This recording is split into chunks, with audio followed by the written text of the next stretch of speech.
Madame, Monsieur, bonsoir. Je suis très heureux de vous retrouver de nouveau. Comme chaque semaine, nous nous retrouvons pour passer en revue les sujets majeurs ayant marqué l'actualité au plan national et à l'international. Pour le décryptage donc de la semaine écoulée, nous avons choisi pour ce dernier numéro du mois de novembre de revenir sur trois sujets dans un décryptage sans langue de bois. Au Togo, le gouvernement réuni en Conseil des ministres le jeudi 23 novembre 2023 a adopté le projet de loi de finances exercice 2024. Le nouveau projet élaboré dans un contexte particulier enregistre une hausse de 9,6% par rapport à la loi de finances rectificative 2023. En chiffres, le budget est projeté à 2166,1 milliards de francs CFA en ressources et en charge contre 1975,5 milliards de francs CFA dans le collectif budgétaire adopté cette année 2023.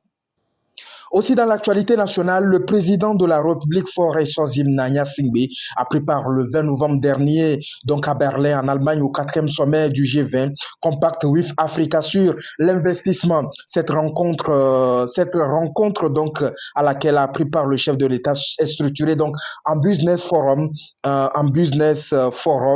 et en conférence a regroupé donc une vingtaine de pays reformateurs du continent africain, des officiels et investisseurs allemands et les représentants des institutions de Bretton Woods autour de nombreux sujets. Invité d'honneur donc d'un panel consacré à l'approvisionnement en énergie et aux opportunités de commerce et d'investissement dans les marchés africains, le chef de l'État a posé un diagnostic de la disponibilité des énergies sur le continent, notamment en Afrique subsaharienne. Nous allons donc revenir sur ce sujet.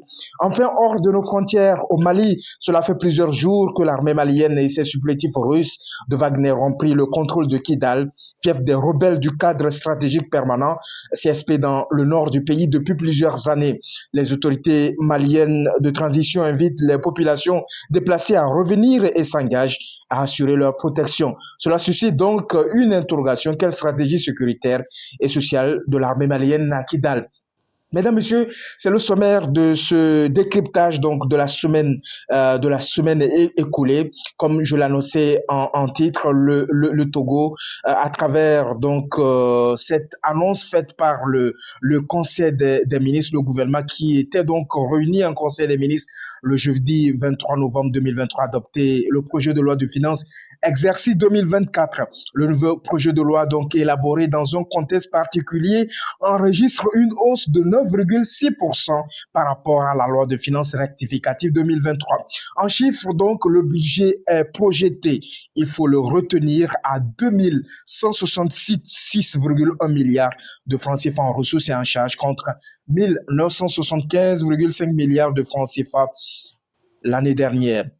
Madame, Monsieur, comme vous le savez, l'année 2023 est en train d'aller vers sa fin et comme vous savez très bien que l'exercice budgétaire commence à partir de janvier de chaque année et donc le Conseil des ministres s'est réuni donc sous la présidence du chef de l'État Faure Gnassingbé et donc a procédé donc à l'adoption du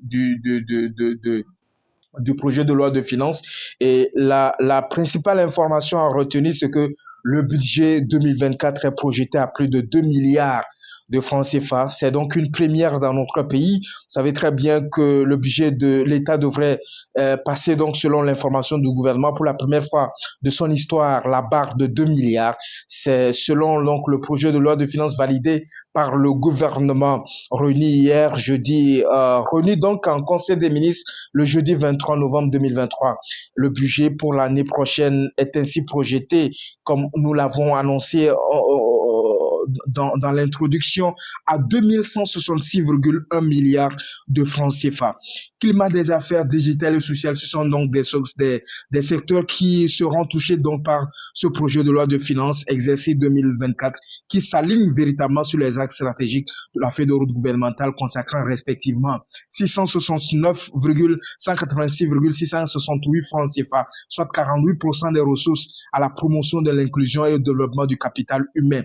Donc, vous savez, le social va prendre pratiquement 48% donc des ressources au niveau donc de la loi de finances 2024 et au développement du capital humain, comme on l'a dit, 419,363,033 francs CFA, soit 30,1% donc de la loi du budget sera consacré donc à la transformation économique et 304,451,095 francs CFA, soit 21,9% au renforcement de l'État.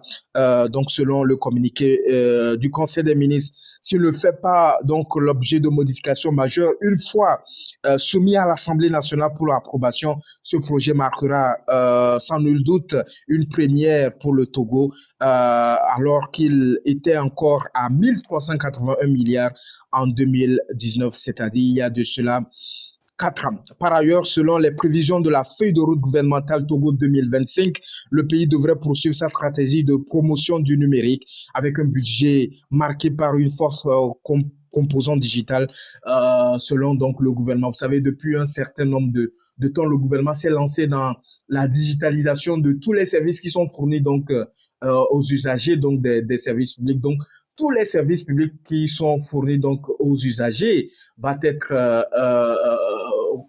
en tout cas, selon l'ambition des plus hautes autorités de notre pays, connaît de plus en plus de transformations digitales. Donc aujourd'hui, il est possible, par exemple, de pouvoir acquérir un certain nombre de services, notamment le paiement des frais en termes de demande donc de passeport togolais, le paiement donc en ligne pour avoir le casier judiciaire, le paiement en ligne pour avoir le branchement en termes d'eau et d'électricité. Donc le gouvernement veut poursuivre, veut être dans cette même lancée. Le gouvernement veut poursuivre donc des réformes dans ce sens-là. Et vous savez très bien que comment l'appelle-t-on, le budget donc est consacré, une partie donc du budget est consacrée donc à la poursuite donc de cette transformation digitale. Donc vous savez, ces dernières années ont du reste vu une notable augmentation de la contribution des recettes fiscales aux recettes domestiques pour les 3 premiers trimestres de cette année. L'Office togolais donc des recettes a ainsi mobilisé 729 milliards de francs CFA à fin septembre 2023, en hausse de 12,68% en glissement annuel, contribuant ainsi au budget de 1975 milliards de francs CFA. Vous savez très bien que en termes de mobilisation de ressources, il est important que l'État puisse améliorer donc sa capacité de mobilisation. Depuis un certain nombre d'années, l'autorité et l'Office togolais des recettes fait énormément d'efforts pour augmenter la capacité de mobilisation de l'État. Vous savez, au-delà de cela, il est important de souligner un certain nombre d'efforts qui sont donc consentis par le pays en termes de mobilisation de ressources, en termes d'accompagnement d'un certain nombre de partenaires financiers et techniques du Togo. Et vous savez, lorsque le budget connaît une certaine augmentation, ça veut dire que les besoins des populations également vont connaître une certaine amélioration en termes de satisfaction. Donc, nous ne pouvons que saluer cette vision donc des plus hautes autorités de notre pays en termes d'amélioration donc de la mobilisation des ressources domestiques, mais également en termes d'apport d'un certain nombre de partenaires donc de notre pays au budget donc au budget donc de l'État. Donc il est important donc de souligner que plus l'État améliore donc sa capacité de mobilisation, plus l'Office togolais des recettes joue sa partition en termes de mobilisation de ressources, plus les besoins qui sont exprimés au niveau donc de nos différentes localités en termes d'infrastructures sanitaires, en termes d'infrastructures scolaires, éducatives, en termes d'infrastructures électriques, donc en termes de croissance de production électrique, en termes d'extension du réseau électrique et du réseau de désert en eau potable. Et tous les besoins sociaux vont également connaître une certaine amélioration parce que le gouvernement a placé le social au cœur même de l'exécution donc du budget de l'État exercice 2024. Donc c'est pour souligner un peu la pertinence d'une telle prouesse donc de notre pays. C'est pour souligner les efforts consentis par les plus hautes autorités en améliorant un peu comment l'appelle-t-on, le budget de l'État, donc la loi de finances exercice 2024. Plus nous avons une loi de finances attrayante, plus nous avons une loi de finances efficace, plus nous avons une loi de finances qui permet donc aux différentes institutions de l'État d'accroître la mobilisation de ressources, plus nous avons la chance donc d'avoir des améliorations, notamment en termes de rémunération ou en termes de traitement donc des fonctionnaires de l'État, en termes de recrutement donc des fonctionnaires ou des agents publics, en termes donc de satisfaction d'un certain nombre de besoins, comme je l'ai tantôt rappelé, dans le domaine sanitaire, dans le domaine dans le domaine de la santé, dans le domaine de l'éducation, dans le domaine donc de l'énergie électrique, dans le domaine de desserte en eau potable. Donc, il était important pour nous de revenir donc sur cet aspect-là, qui est une première d'ailleurs où le Togo a atteint cette barre donc de 2 milliards de francs CFA. Nous ne pouvons qu'accompagner donc ces efforts-là pour que les prévisions qui sont annoncées à la fin puissent être donc une réalité. Voilà, mesdames, messieurs, le premier sujet sur lequel nous avons voulu vous entretenir ce soir.